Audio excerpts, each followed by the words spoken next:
नमस्कार, मी राहुल कुलकर्णी. दापोली शहरापासून 7 ते 8 किलोमीटर अंतरावरती चिरा मेडोस रिसॉर्ट आहे. एका वैज्ञानिकाने एक असं रिसॉर्ट केलं आहे की जे इको टुरिझम खऱ्या अर्थाने काय असतं ते आपल्याला दाखवेल.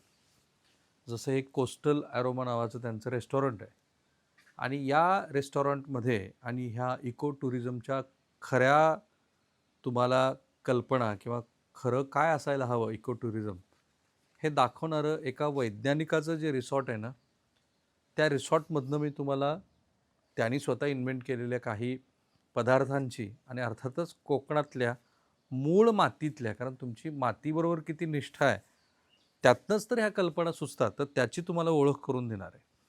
माझा प्रयत्न आहे की कोकण घ्या, उत्तर महाराष्ट्र घ्या, मराठवाडा घ्या, विदर्भ घ्या किंवा पश्चिम महाराष्ट्र घ्या, या प्रत्येक ठिकाणची जी स्वतःची खाद्यसंस्कृती आहे, त्या खाद्यसंस्कृतीची पण कुठलीही प्रिझर्वेटिव्ह नसलेली अशी पदार्थांची साखळीच तुम्हाला दाखवायची. त्यापैकी एक आहे की वेगळ्याच पद्धतीचा चहा की जो मोगऱ्यापासनं, जो जास्वंदापासनं बनवलेला आहे. आणि कैरीचं पन्हं तर माहिती आहे आपल्याला, कैरीचं लोणचं, पण कैरीची भाजी आणि मग कोकणातले सगळे नॉनव्हेज पदार्थ ते तुम्हाला मी दाखवणार. चला. ही आपण जंगलातून बाहेरून बोगनवेलची फुलं तोडून आणलेली ती, त्याचे आता आपण पकोडे बनवणार आहोत.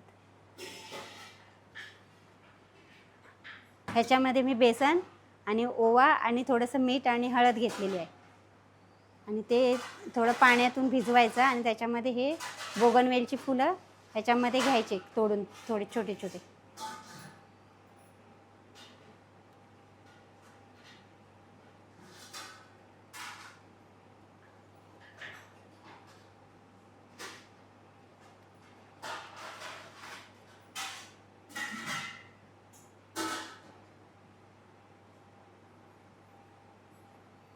आता ह्याचे आपण पकोडे बनवणार आहोत.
हे आपले पकोडे तयार झालेले आहेत आणि क्रिस्पी पकोडे